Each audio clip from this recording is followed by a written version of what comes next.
Hello friends, Steve here. Many of you will know that I am a semi-professional Dungeons & Dragons player. I appear regularly on Chaotic, Adequate and Live, Laugh, Lovecraft. But I think Dungeons & Dragons has gone a bit wrong in that everybody's very focused on level progression, on like grinding experience points and improving their characters. And I think computer games have really damaged roleplay in this respect. So I thought to myself, what if we had a game of Dungeons & Dragons where you can't ever get better? And that led to the idea for Squishy Goblins, a very special Dungeons & Dragons session. It'll be coming in 3 or 4 podcasts, depending on how tired I get whilst editing it.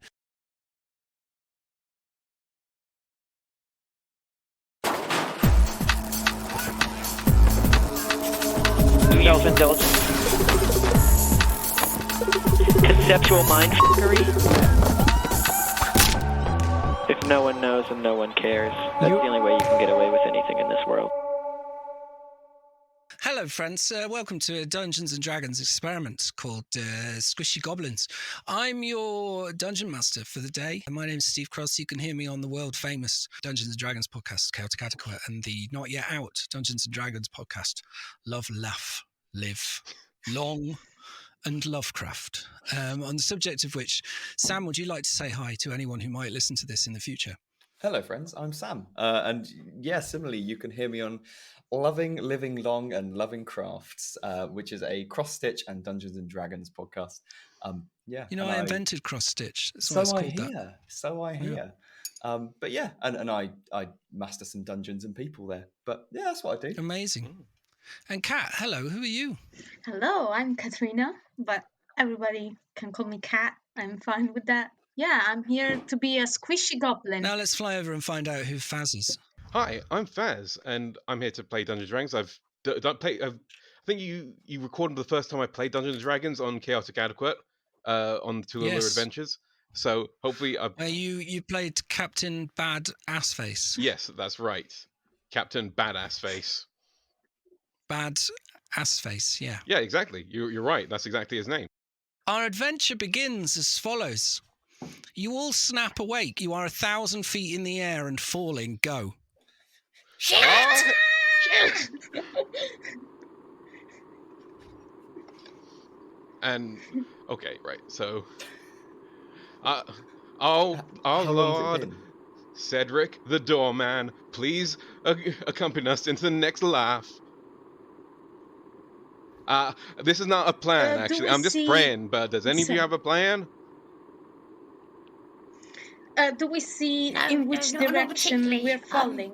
What you can see below you is it's a weird amorphous kind of brown and green thing. It looks like it might be a very small island, and that is surrounded by sea, and you are falling towards the middle of the island. You can't make out much more details yet because you're still a fair distance away.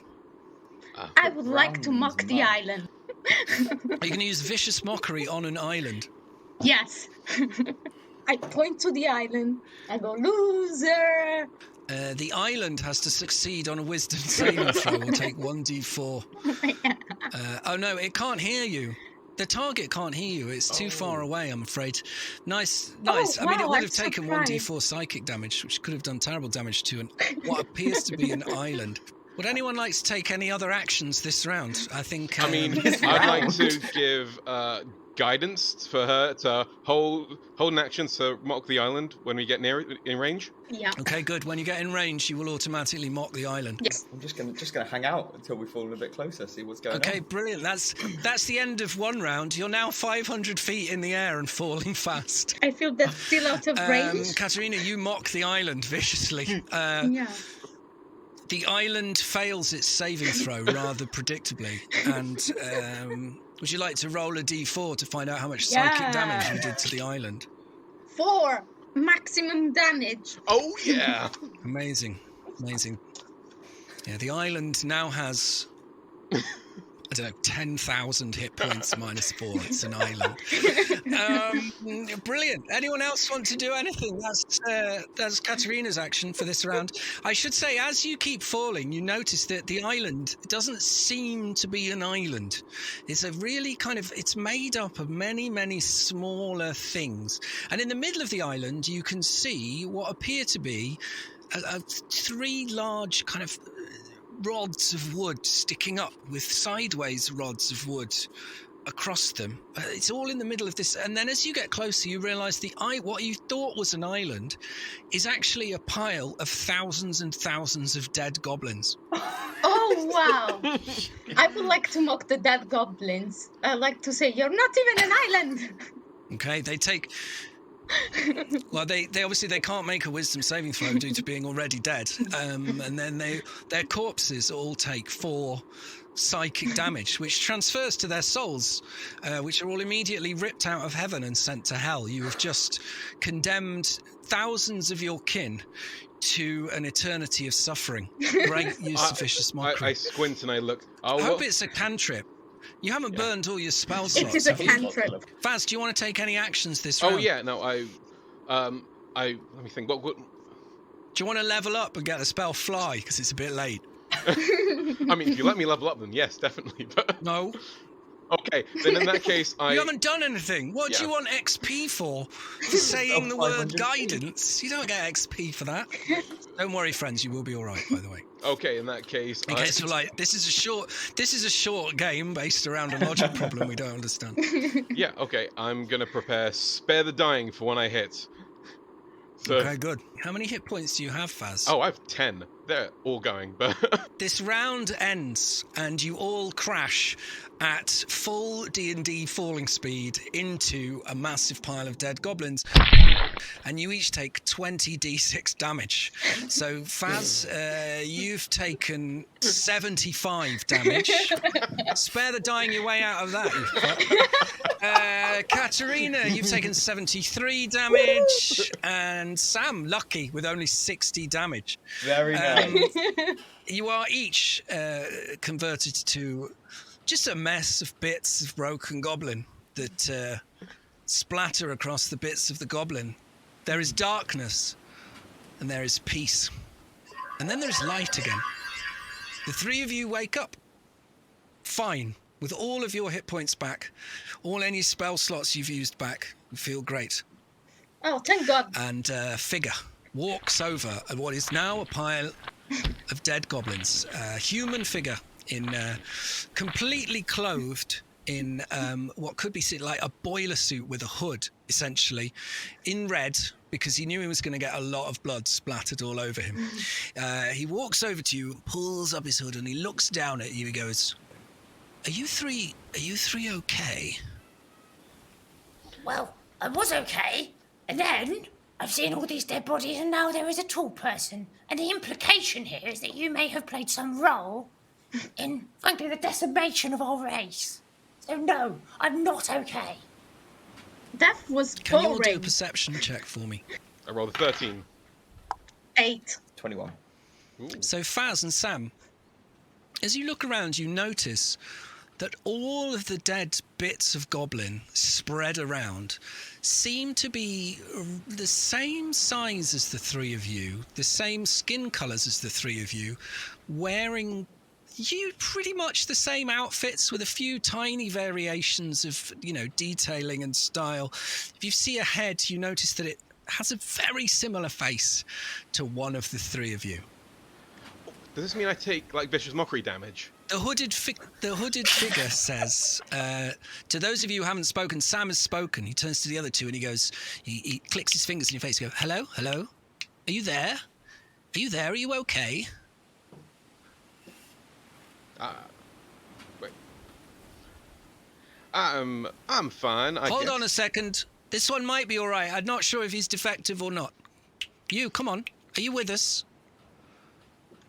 You're defective, vicious mockery. Oh, good. Boiler guy.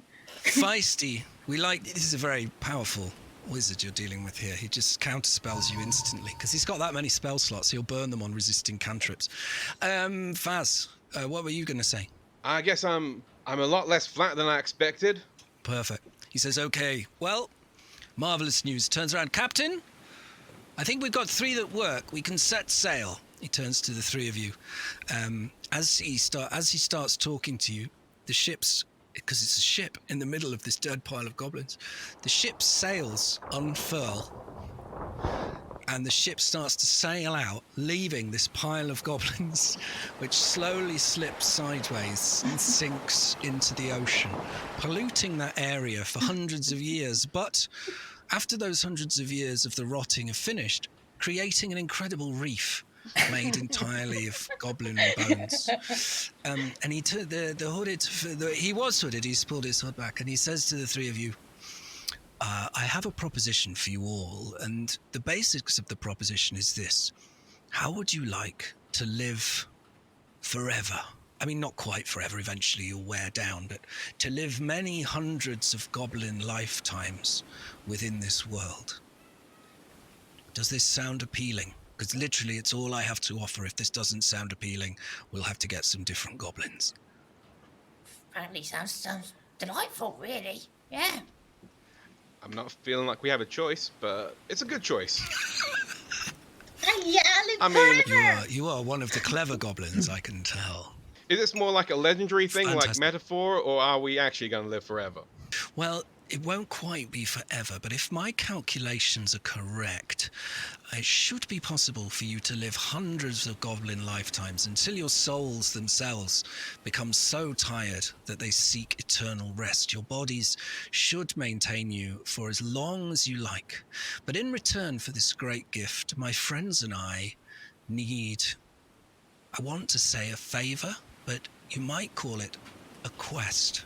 Will you come and join me below the main deck of the ship, on the poop deck, which is the only other bit of a ship that Steve knows? Will you come and join me in the poop deck, where we can have a little lunch and talk things over?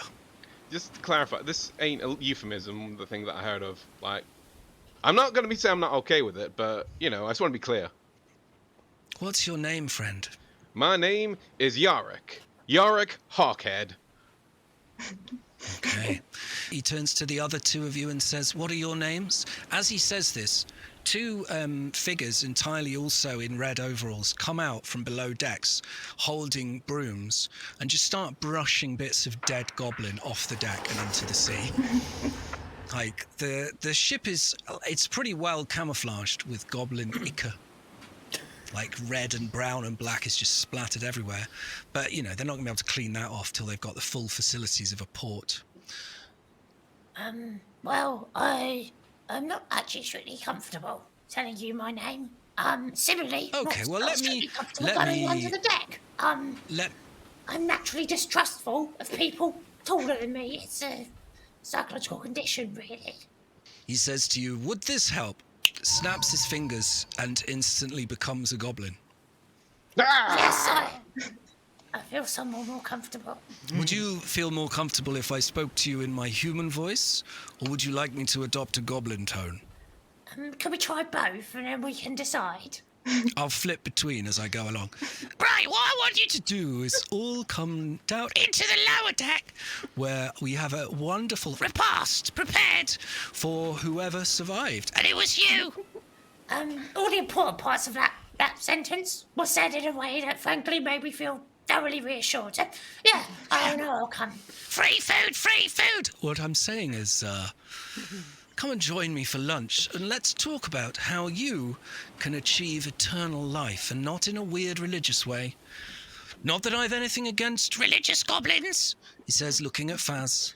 Not that I have anything against religious goblins, but not in a religious way. In an absolutely, fundamentally, based on magic way. Sounds pretty wonderful, really, Yeah. especially the bit about free food. Come downstairs, then. Waddle, waddle. Yeah, okay. Can I make an athletics check to be the first person to the food? Natural 1! I fall. Yay! You slip on what you realise as you stand on it is your own liver. Crack your face. You crack your face on the floor of the ship, And Faz, you die. Oh, yes. Okay. There is darkness, and there is peace. And then you reawaken in exactly the same space. You feel great.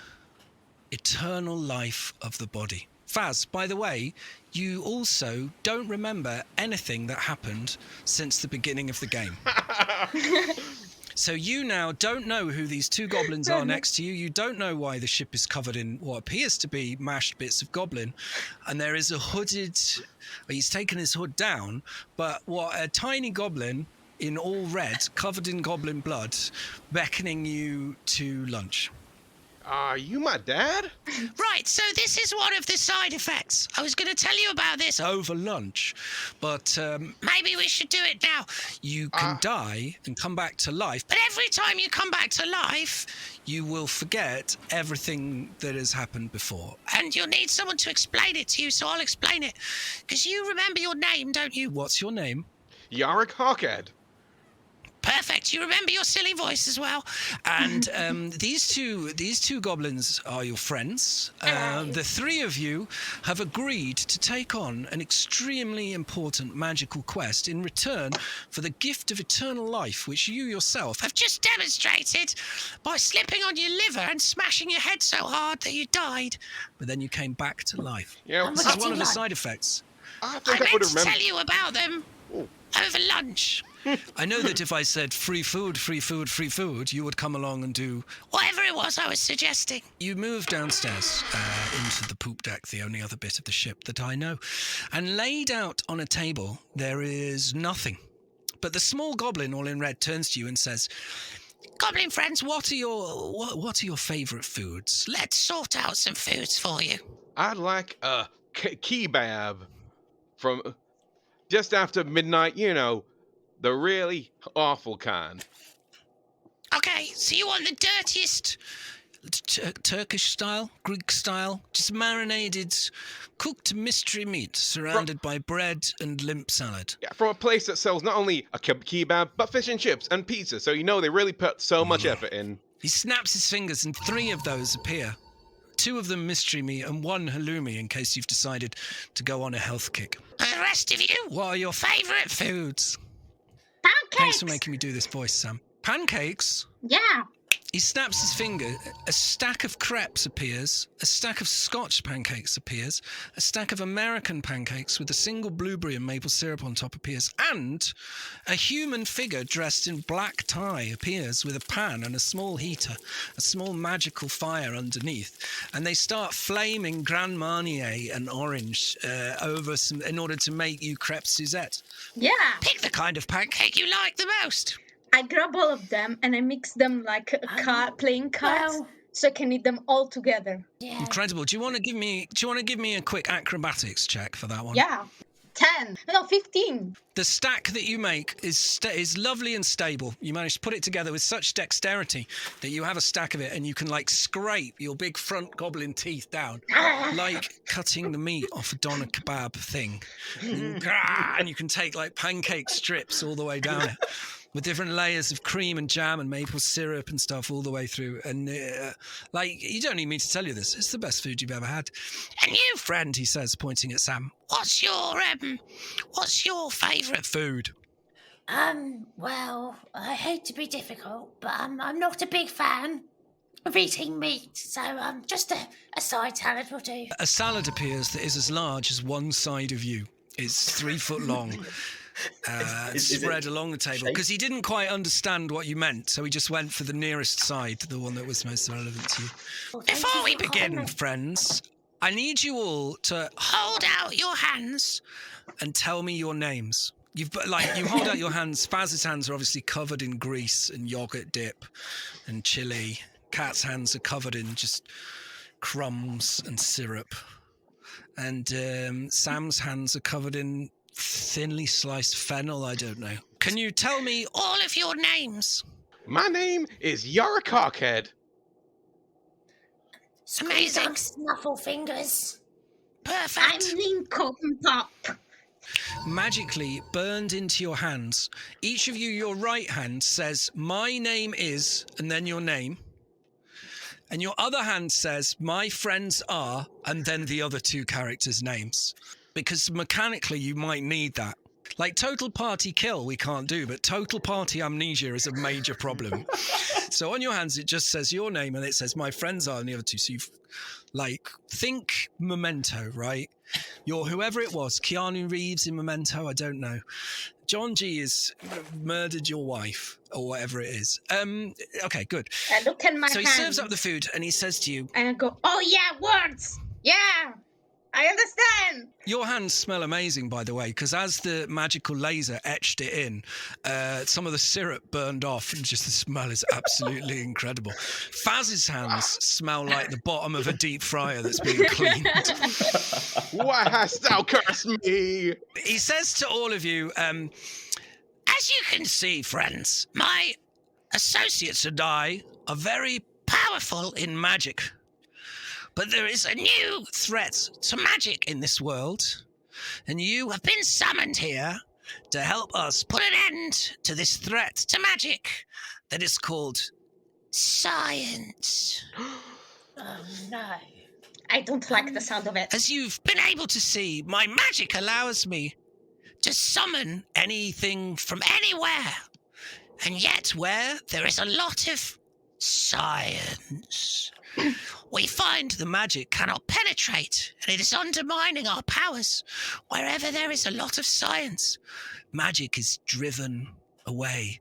You can imagine a world where there was loads of science and no magic left at all, and everyone was miserable and locked in their houses and with no joy or imagination at all anywhere, just because they had so much science. The killer of magic. Because we, mighty wizards, can't go and fight the science ourselves. We have summoned you, the Squishy Goblins, it's your team name, to go and rid the world of this science. I'm going to stop doing the voice. He turns back into a human. He's like, right, you should all have full stomachs now. Sam, he casts my major illusion so that you think he looks like a goblin. Wait, you're not a goblin? What the hell? No. What in the Sam is going on here? Friend, remember I said to you I am mighty in magic. Maybe I am a goblin appearing to you as a human, just so that I don't have to do the voice. Maybe I am an elf. Maybe I'm a projection of a fifth dimensional being.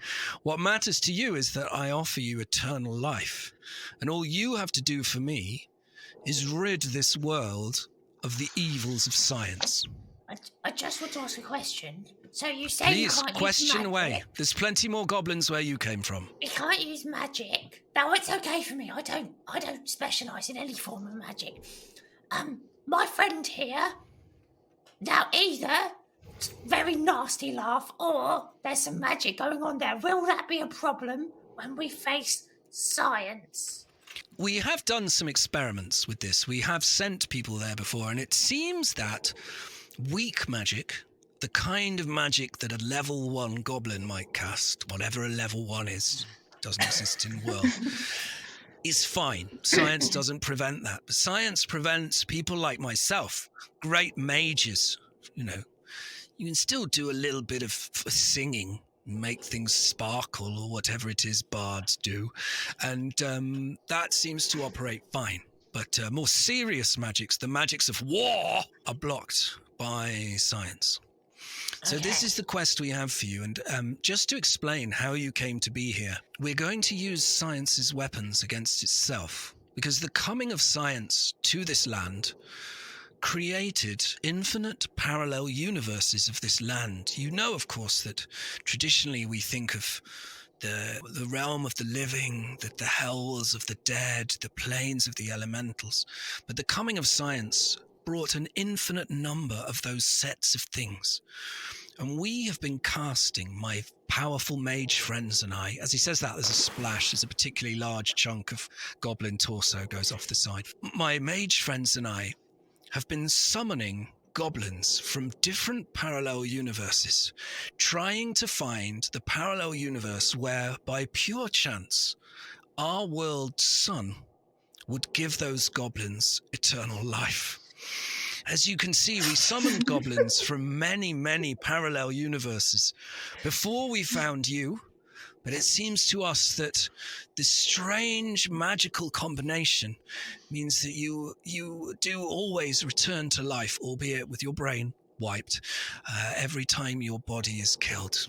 So you will be the champions of magic, summoned here by magic from the worlds of science to destroy science in this land forever, to reclose the portals so that we can't summon any more of you, and you will live forever in this land, the mightiest goblins the world has ever seen. Theoretically, do you not think it'd be better to have a lot of goblins that don't live forever, as well as us, rather than just us? Because I feel like science is a bit of a big problem. It's quite hard to get your head around the scale of it. And I was thinking there's a lot of dead goblins. There might be more live ones, unless you run out. It's possible, of course.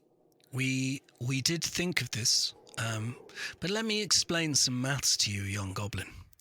Each of the three of you can die thousands of times, which means that effectively you are an army of 3 multiplied by thousands and thousands of goblins.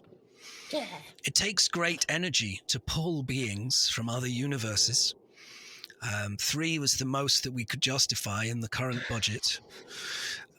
We thought about 1, but then, of course, the amnesia problem would mean that they would immediately forget their mission, constantly on a mission. And we're hoping a pair and a spare, i.e. 3 of you, is enough that at least somebody will be able to tell the other 2 what is going on. Which, by the way, mechanically you can do as a bonus action in 1 round, so that we don't spend our whole lives having to play that out. I'll give you the mechanics of the game slowly, but if you 1 bonus. So it's 1. If you still remember what's going on, it's 1 bonus action to explain enough of it to 1 or 2 goblins that they get back on board and keep playing the mission. Unless you decide to roleplay it differently. That's up to you entirely. Mechanically, I'm not going to make you spend 5 minutes every... No, there was a ship. And... Right. There are, across the world, a number of places where the humans, of course, it's the humans, the most dreary, magicless, soulless beings of all, are attempting to harness different forms of science. We are currently sailing towards one of the centers for their sciencing. There's not a lot of words around science. It's quite new. It's very secretive. And we are going to ask the 3 of you. Obviously, we can't get within 1,000 feet, 300 meters-ish, of the place where it's happening on a tiny, tiny peninsula. But we are going to unleash the 3 of you in order to bring down the science. Now, we don't have much of a plan. The reason being that it would take you more than a bonus action to explain it to the other goblins. It can't be really complicated. All we have for you is we hear that on this peninsula, humans are developing something called gunpowder. It's some sort of experimental thing, but gunpowder somehow prevents magic in its area, and we're not quite sure what gunpowder is used for, or even the pronunciation that humans use for it. So we are going to ask you to prevent and destroy the center that is developing gunpowder. Are you ready for this mission and for the eternal life that you will receive as part of it? Do we not already have the eternal life? Isn't that like the whole reason why we've been recruited? You have the eternal life provided I don't snap my fingers and send you back to the dimension you came from, maybe 1,000 feet above the ocean.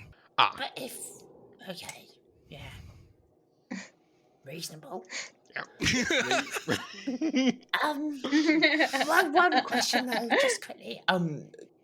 Do we know what a human is? You retain basic knowledge of life. They existed in your world. You have amnesia of what's been going on. You don't have amnesia of like how to talk or walk or basic races or, you know, what spells you've got or how to write or any of those sorts of things. You've got what could be loosely called movie amnesia that affects nothing major but is very specific to the plot. So again, think Memento.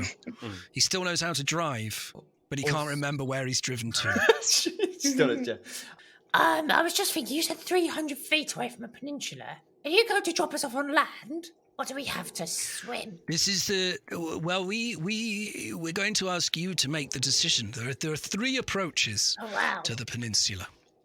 We can send a small boat with you, land you on a beach, and you can make your way that way.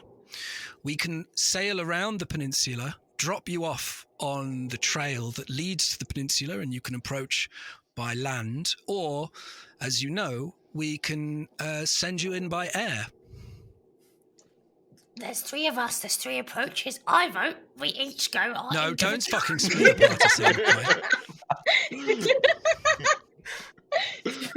Would you like to approach by land, by sea, and I hope you've got some sort of plan for how you're going to deal with the obvious, by air. Air is the most awesome way to go in. I vote air.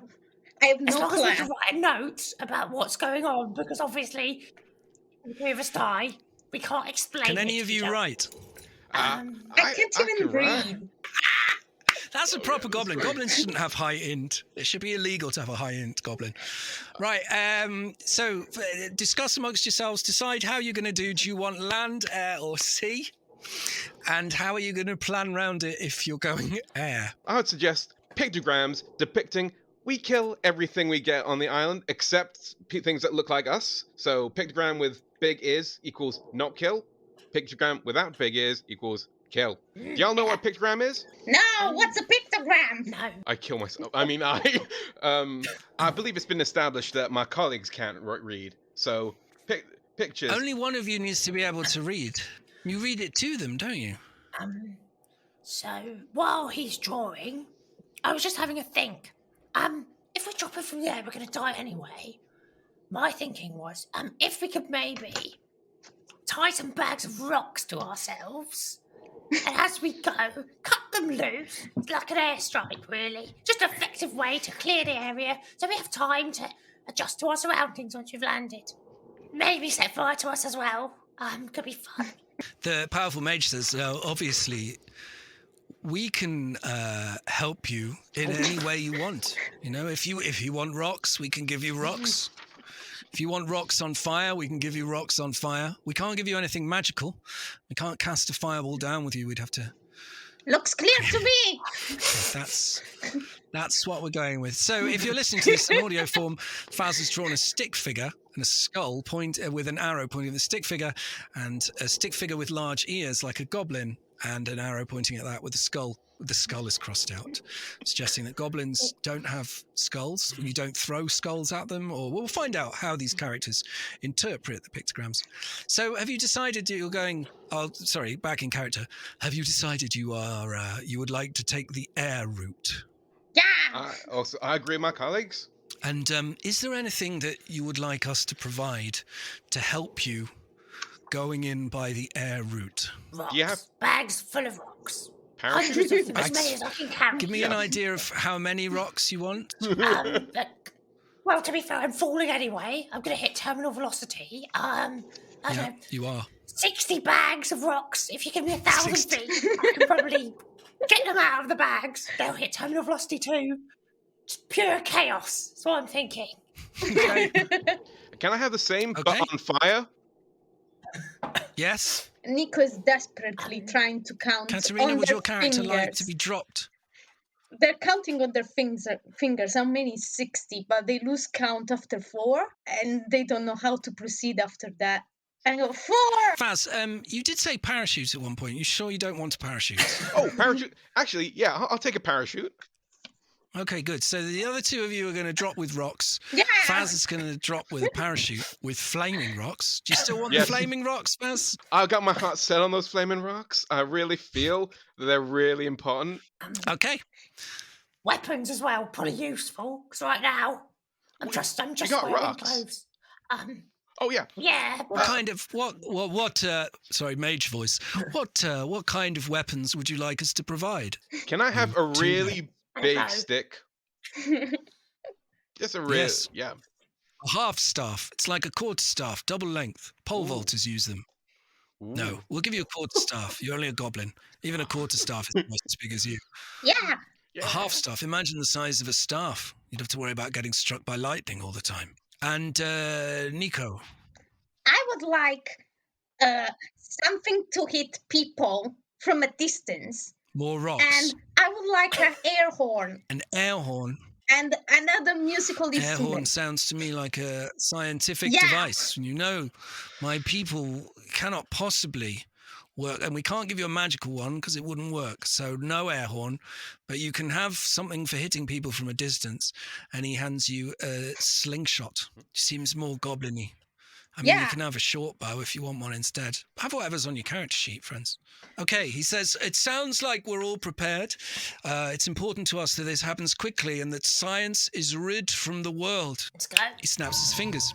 As you know, the anti-magic field of the science extends 1,000 feet. So you are 1,001 feet in the air above a peninsula. Sam, you are surrounded by 60 bags of rocks. Your goblin arms are so short you can't reach any of them, but you will all be falling together and it will be beautiful. Faz, you are surrounded by 60 bags of rocks. The bags are on fire. Obviously, the rocks aren't.